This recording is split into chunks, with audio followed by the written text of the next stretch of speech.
Frérot, on a été accueillis comme les parias de l'impro, quoi. Ok. J'espère que tu connais l'histoire de Steve Jobs, relie les points. En fait, allez, je crois, 3 semaines plus tard, c'est mon pote qui est sorti avec. Est-ce que cet échec, t'en fais une plante qui meurt ou t'en fais une plante qui grandit? Et là, t'es en train de me mettre une pression. T'es rapproché du roi. Doucement, frérot, ok. Ça m'arrive de télécharger des fois une application d'échecs. Ouais. One More est né d'un échec. Et après, je désinstalle vite et je joue à Candy Crush.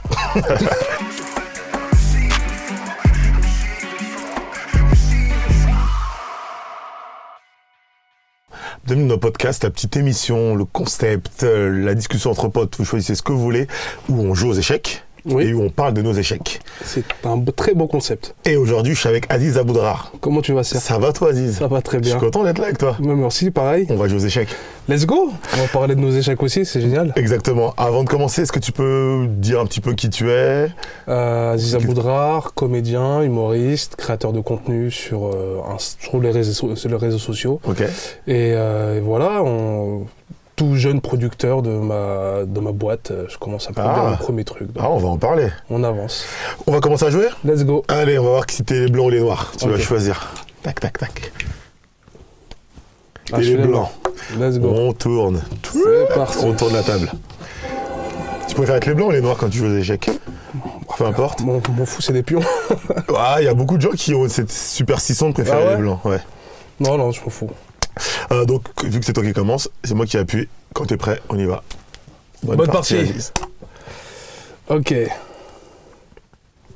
Je te rappelle que si tu veux faire pause, t'as 3 jokers où tu peux appuyer sur l'horloge et arrêter le temps pour répondre aux questions. Et tu peux me poser une question quand tu veux, à n'importe quel moment. Pas de problème. En général, on utilise le moment où j'ai plus de temps que toi, donc tu poses la question quand tu veux. Vas-y, pas de souci. Ok. Donc t'as commencé, t'as bougé ton pion en E3. Ok. Un petit cavalier F6 pour démarrer. Vas-y, c'est parti, je vais faire comme toi. Pas tout à fait pareil, mais... Non, pas tout à fait pareil. Tac, allez, moi je fais un pion E5, le but c'est de sortir mes pièces lourdes. Petite question, Aziz. Dis-moi tout. Comment t'as appris à jouer aux échecs? Où est-ce que t'as appris? J'ai appris à jouer dans mon école primaire à Stein. Ok. Et le directeur, en fait, il était fan de jeux d'échecs. On a eu des modules de jeux d'échecs et on a joué à ça de ma CP jusqu'en CE2. Ok, Stein, c'est dans le 93. Ouais. Exactement. Et t'as joué quand en grandissant? Après, j'ai gardé les bases je connais la fonctionnalité de certaines pièces. Après, le truc à l'époque, j'avais le coup du berger, mais je l'ai plus. Donc je sais pas ce que c'est. En général, c'est comme un très très gros petit pont. C'est-à-dire que le gars en face, il est vraiment pas concentré. Si t'arrives à le faire. Ok. Là, t'as bougé ce pion-là, ça va au moi de jouer. Ouais, mon temps il tourne. Tac. Ok. Tu joues régulièrement? Non, vraiment pas. Des fois, ça m'arrive comment ça s'appelle? Ça m'arrive de télécharger des fois une application d'échecs. Ouais. Pour le délire. Et après, je désinstalle vite et je joue à Candy Crush. C'est pas le même type de jeu. Oh, pas du tout. J'aime bien dire aux enfants, j'enseigne le jeu aux enfants. Ouais. Et souvent, ils pensent que c'est un jeu. Et je leur demande c'est quoi la différence entre un jeu d'échecs, un jeu de stratégie et un jeu de hasard. Comment tu définirais un jeu de hasard, un jeu de stratégie?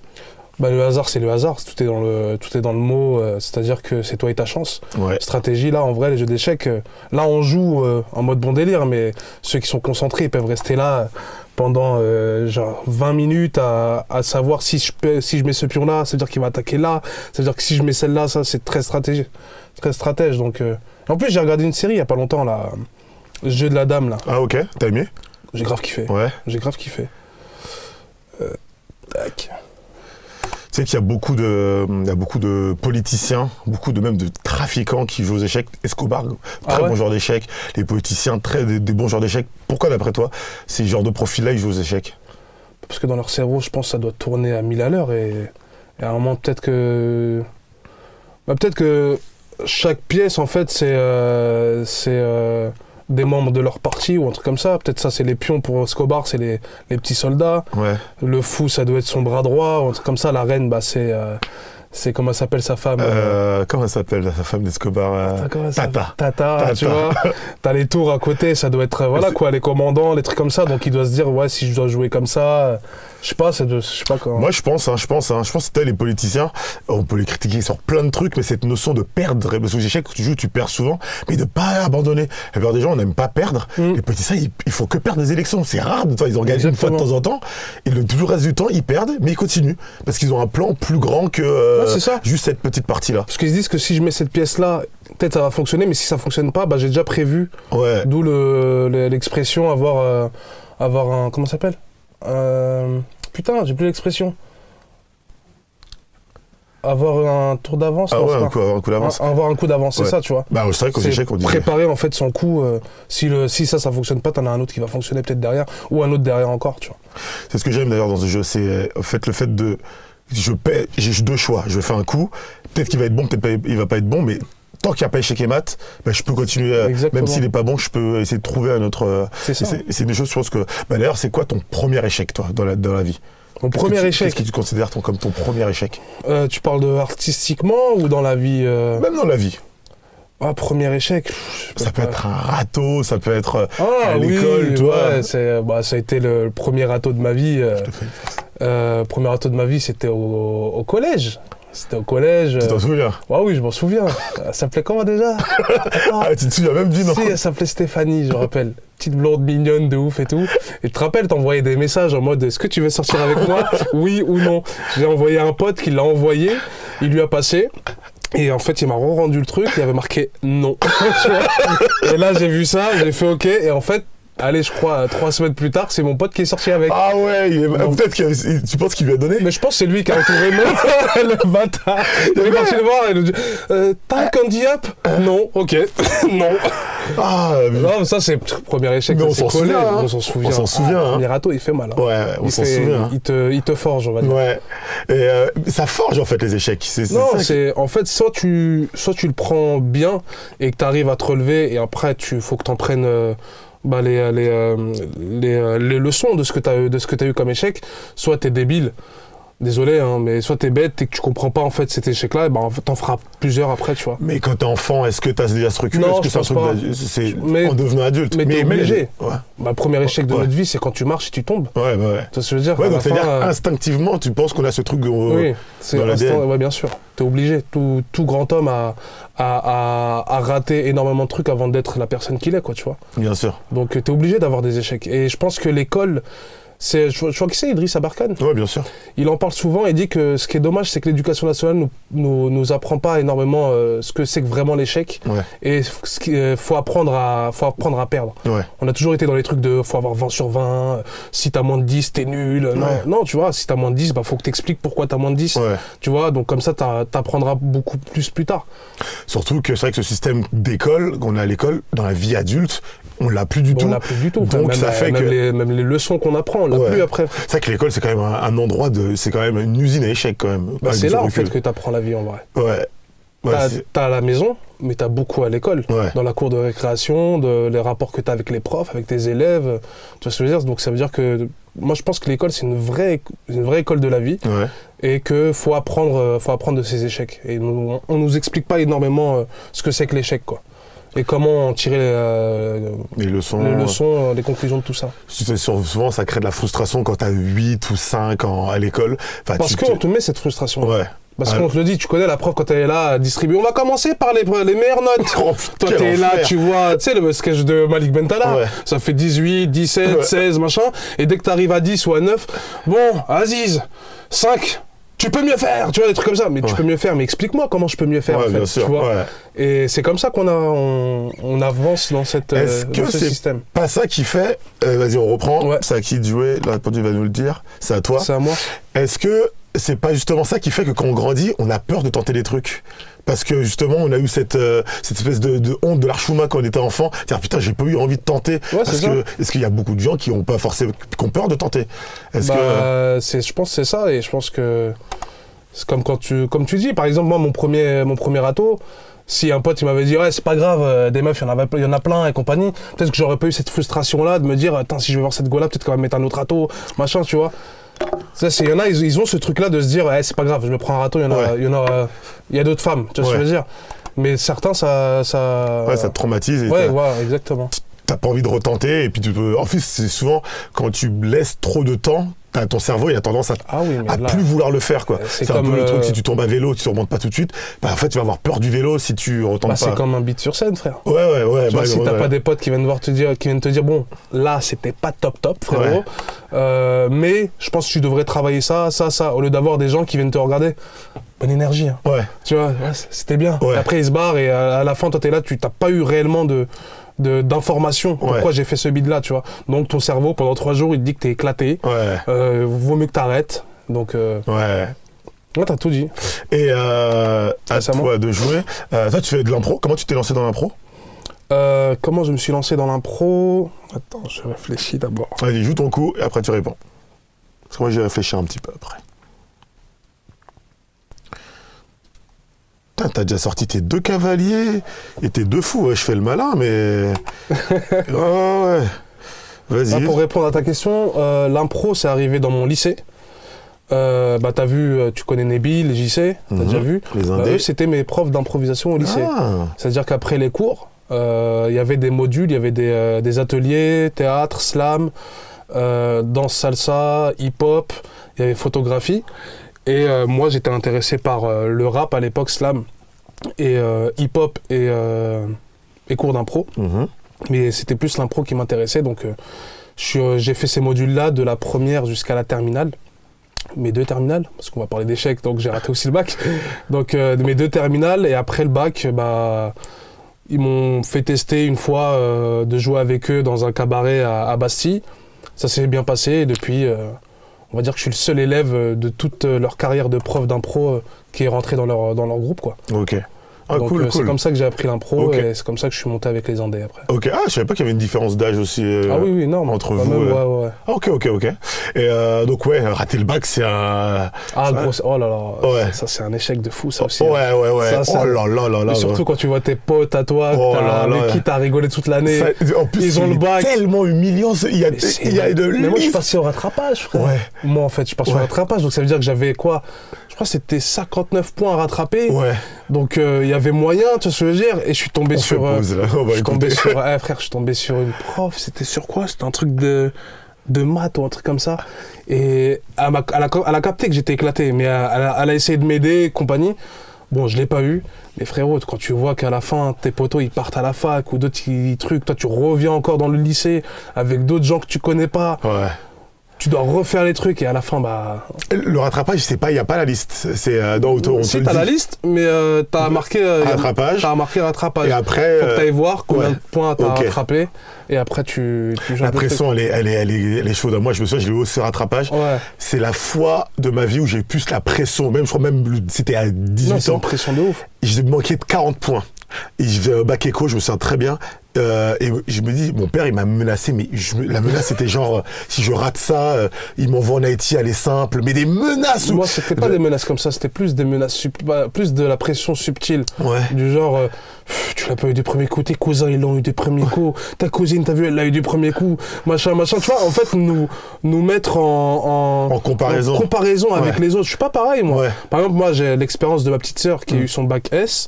Elle l'a eu au rattrapage, tu vois, l'année dernière. Moi, j'étais là pour la réconforter en lui disant, t'inquiète, t'es intelligente, ça va bien se passer, t'as combien de points à rattraper, tac, vas-y, fais ça, tac, tu vois. Donc, elle l'a mieux géré. Moi, c'était en mode, putain, j'ai ça, machin. Après, moi aussi, j'étais un con, frère. 3 mois après, je commence à réviser tout le programme et tout. Toute l'année, j'étais sur Naruto, les Simpsons, frère. Le bac, c'est un mauvais moment. Hein. Ah non, frère. C'est un mauvais moment de scolarité. Hein. Et après, voilà, quoi, c'est... Je me dis, en vrai, il m'a pas énormément servi, quoi, tu vois. Donc, ouais, c'est un échec qui... en fait, ça, le bac, c'est un échec court terme. Sur 1 an, c'est traumatisant. Après, tu te rends compte que c'est pas un vrai échec. C'est pas un vrai échec, c'est pas un vrai échec. Même ça, qui a pourtant un moment qu'on sacralise, c'est même pas un vrai échec, puisque la vie, elle est plus forte que ce morceau de papier ou ce truc. Et après, tu continues... Regarde, moi, ce que je fais à l'heure actuelle, et je suis très content de me lever tous les matins pour faire ce que j'aime, j'ai pas eu besoin d'un bac pour faire ça, quoi, tu vois. Donc, on vous le dit, ceux qui sont en terminale, ça va être dur, Mais là, on a plus de 30 ans. On se souvient pas de ceux qui ont eu ou pas eu le bac. Exactement. Continuez à avancer, aller vers ce que vous aimez vraiment. Ma petite sœur, elle a pas eu le bac. C'était dur à l'école. Elle a passé un BEP. Ensuite, elle a passé un DEAU en équivalence. Elle a eu son bac. Mais genre 5 ans après. Puis maintenant, elle a eu une licence. C'est pas le parcours classique, mais c'est-à-dire que la vie, elle peut te permettre de... Je sais pas si t'as déjà eu ça, ces gens-là. Je rappuie. Ouais. Et c'est à toi de jouer. Vas-y, dis-moi. Ok, attends. Tac, tac.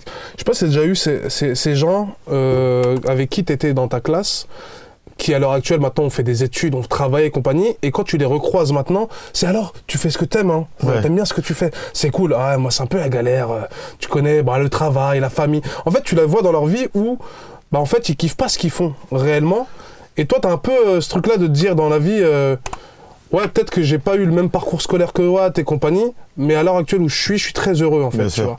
Donc en vrai, l'échec qu'on a eu peut-être avant, à l'heure actuelle, quand tu le regardes, tu te dis en fait non, c'est pas un échec, c'est juste un parcours de ta vie, quoi. Bien sûr, c'est une étape. C'est comme je sais pas, tu connais l'histoire de Steve Jobs, relier les points. J'aime beaucoup cette histoire. Tu vois ce que t'as déjà entendu? Steve Jobs, un peu avant de mourir, il a fait une interview à Harvard ou Oxford, et peu de gens savent, il est syrien. Steve Jobs, il a été adopté. Ah, je savais pas il est ça. syrien d'origine.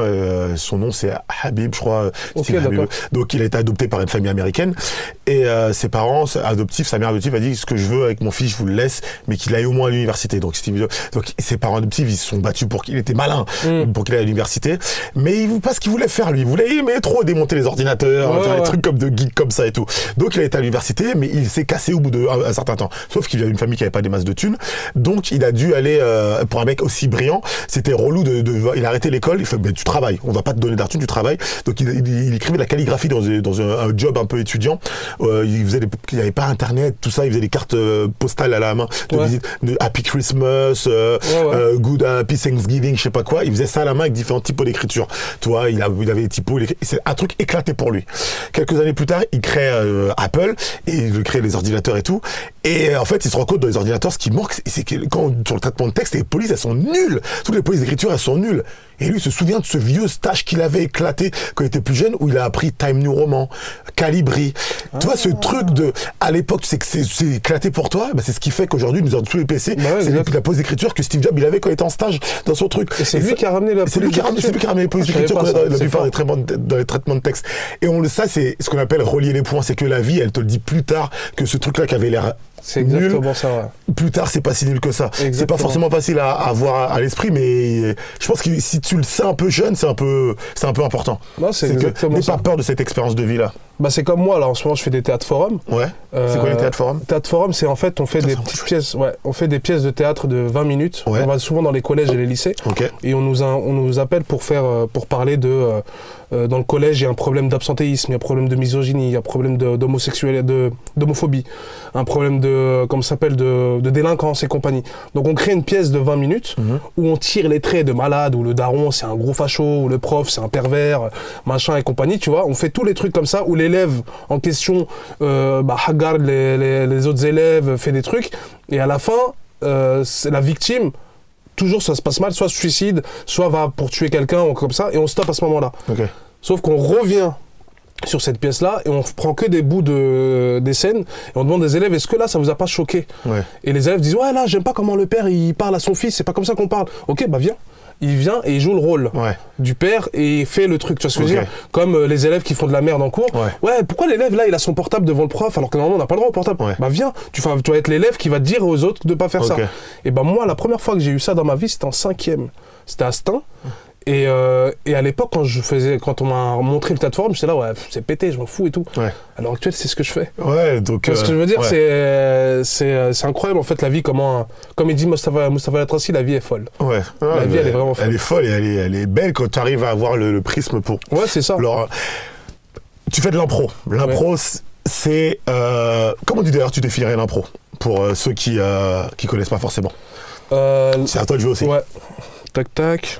T'oublies pas que tu peux toujours appuyer ici. Ouais. Juste, faut que j'avance quand même. Appuie comme ça. Ouais. Comment définir l'impro? L'impro, c'est un peu du lâcher prise. C'est un peu un exercice où t'es pas là pour te prendre au sérieux et surtout ne jamais refuser.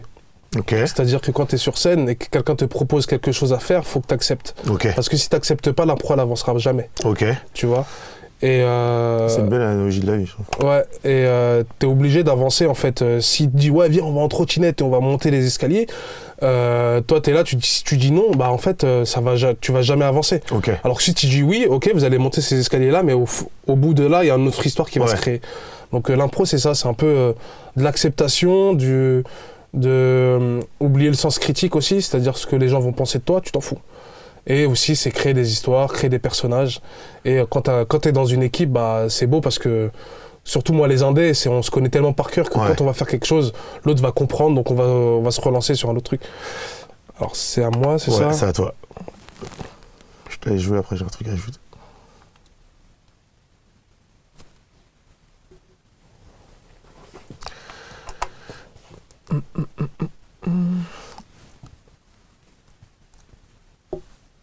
C'est quoi rater une impro ? Comment on peut rater une impro ?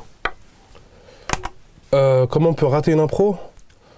Déjà, tu rates une impro quand tu rentres quand tu rentres déjà dans ta tête en disant que tu vas faire ça. Ok. Quand tu te dis que je vais... c'est sûr que je vais... Attends. Parce que là, t'es en train de me mettre une pression. T'es rapproché du roi. Doucement, frérot, ok ? Oublie pas que tu peux me poser une question pour en profiter. Ah bâtard. Tu peux pas le mettre. Ah bâtard. Tu peux pas le bouger beaucoup. Ça, on peut faire ça. Alors, je vais t'expliquer une règle, c'est intéressant. Ça s'appelle le rock, ce que tu viens de faire. Le rock, tu peux pas le faire dans 3 conditions. Et là, tu pourras pas le faire. Parce que là, je suis... en fait, quand il y a échec, donc, quand il y a échec au roi, là, il n'y a pas échec au roi.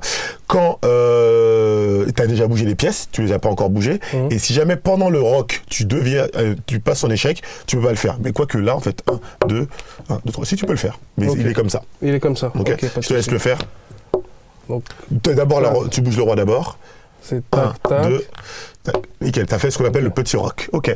Le rock, c'est un coup cool qui te permet de protéger ton roi et de sortir ta dame plus facilement dans l'axe. Ok, d'accord. Bien vu. Et franchement, c'est le meilleur coup que t'avais à faire là.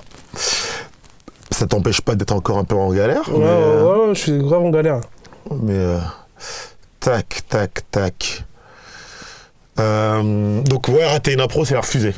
Ouais, c'est refuser de rentrer avec une envie de faire quelque chose que peut-être tes coéquipiers ils ont pas prévu. C'est déjà quand tu rentres, bah, proposer déjà quelque chose, une action pour créer une impro. Si tu rentres, si tu fais pas d'action, c'est sûr que là tu commences à faire une mauvaise impro. Et surtout, voilà, quand tu rates une impro, c'est quand tu refuses tout le temps, quoi. Quand on te propose un truc non, bah en fait tu vas nulle part. Ouais, tu fais pas avancer le jeu. Est-ce que j'aime bien un peu, ça me fait penser en fait, quelqu'un qui dans la vie avance, même si dans la mauvaise direction, il ira toujours plus loin que quelqu'un qui avance pas. Donc je suis d'accord. Une impro, même si tu l'as fait avancer, elle ira toujours plus loin que si tu si je suis d'accord avec tu toi. Refuses. Donc faut pas avoir peur de se tromper de chemin. C'est comme dans notre carrière, ceux qui attendent qu'on leur ramène des plans. Alors que t'en as d'autres qui vont se bouger le cul pour créer des plans, même s'ils vont peut-être dans d'autres mauvaises directions, bah à un moment ils vont arriver dans leur point. Ouais, clairement. Alors que si tu restes chez toi à attendre que des amis à toi qui ont entre guillemets percé te fassent croquer des choses, bah non en fait, tu vois. Ouais, j'aime bien l'idée. Comme ça, toi. Échec. Ok. Double échec. Échec avec le fou, échec avec le cavalier. Mais là, ça veut dire qu'il y a échec et mat ? Non, t'as une possibilité. Prendre, interposer ou fuir. C'est échec que quand il y a échec au roi, soit tu prends la pièce qui te met en danger, sauf que là t'en as 2, ça va être compliqué de manger les 2. Soit tu interposes, c'est-à-dire que tu mets une pièce entre la pièce qui te met en danger et ton roi. Le cavalier, c'est pas possible, mais tu peux mettre une pièce entre le fou et le roi. Ou tu t'enfuis. Et enfuis, là t'as qu'une seule case possible. C'est ça. Ouais. Exactement. Ok. Et moi, évidemment, je vais essayer de continuer à te mettre la pression. Il est pas cool, lui. Hein. Oublie pas que t'as la question que tu peux me poser. Hein. Ouais. Si tu veux en profiter pour... Toi, ça a été quoi ta grosse échec dans ce que tu entreprends ? Parce que moi, ce que je vois, c'est déjà, moi, je t'ai connu. Rappelle-toi, on a joué ensemble dans un plateau... On a fait un truc à Montreuil, rappelle-toi, dans un restaurant Croix de Chavaux. C'est là-bas que je t'ai rencontré la première fois. On avait fait, il y avait un plateau et non, c'était. Ça devait pas être fou. C'était un truc à oublier.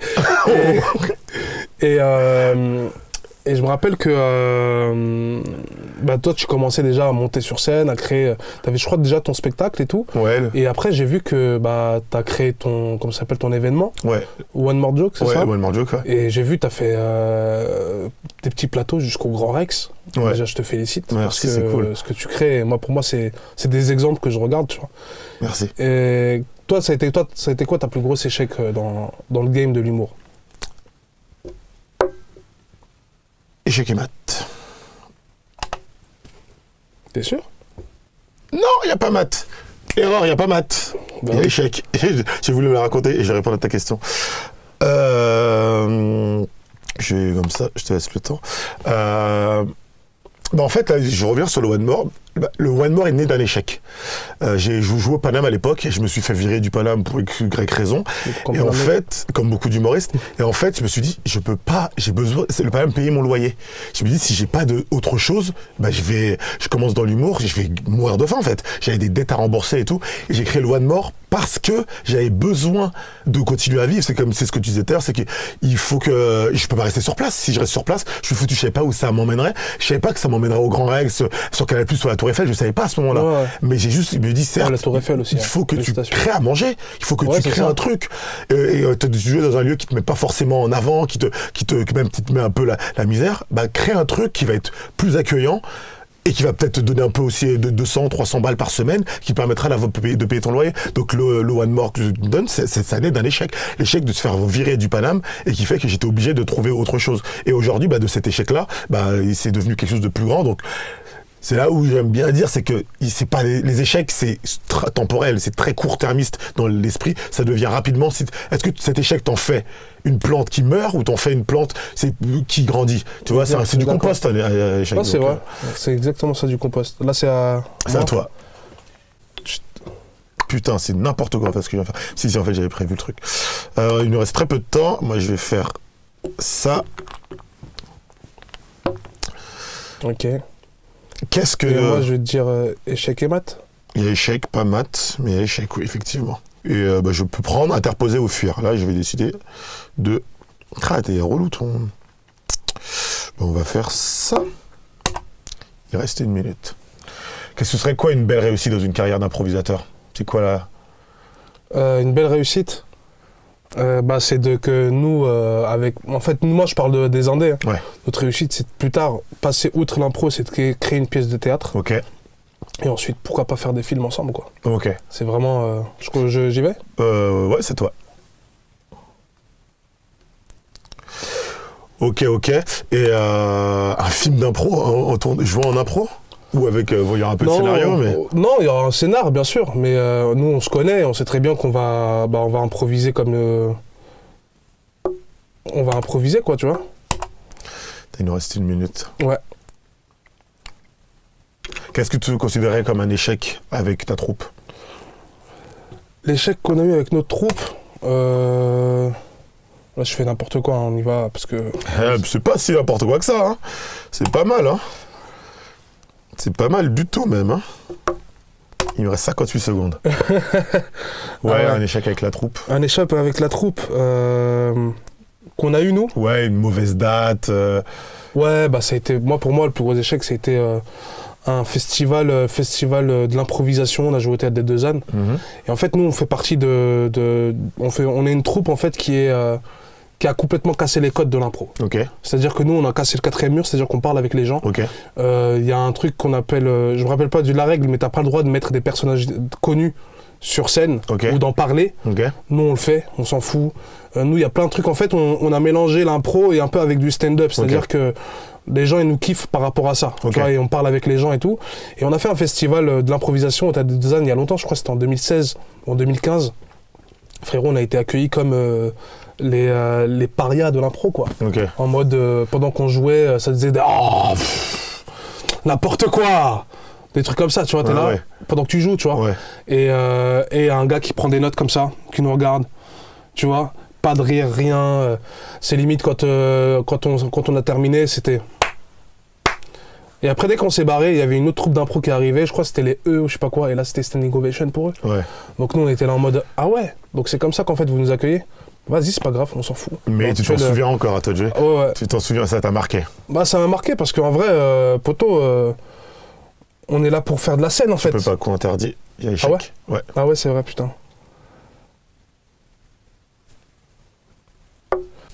Aziz, c'est bientôt la fin. Ouais. Qu'est-ce qu'on peut te souhaiter? Bah d'avoir d'autres échecs. Oh, cette fin est incroyable. Parce que tu sais que c'est de ça qu'on apprend. Exactement. Ok. D'avoir d'autres échecs. J'en suis encore dedans. Donc, mais on va se relever et on va créer d'autres trucs encore. Merci, j'ai kiffé jouer avec toi. Pareil, c'était sympa.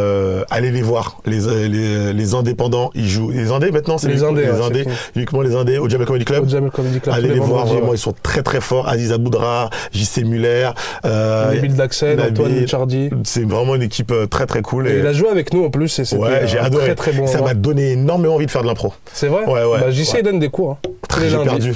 J'ai perdu. Tu m'as eu autant. Bien joué encore Aziz et à la prochaine. Merci, c'était gentil. Ouh, c'était cool. Tous les jours la même course, faire de la monnaie pour acheter à bouffer, bouffer des pâtes pour kiffer. Franchement dans cette vie j'ai jamais y arrivé. Déjà cause j'avais du mal à respecter ce qu'on me disait. J'imagine que c'est pire d'être grand, d'avoir rien compris au rêve. La pression m'assassine, je trouve plus le sommeil dans mon lit. Tout le monde attend ma réussite mais personne n'aide à réussir. Je ne tiens pas depuis tout ce temps, la question j'essaye de fuir. Je monte dans la voiture, j'évite, je suis à pied dans les rues de ma ville et je cours encore et je cours.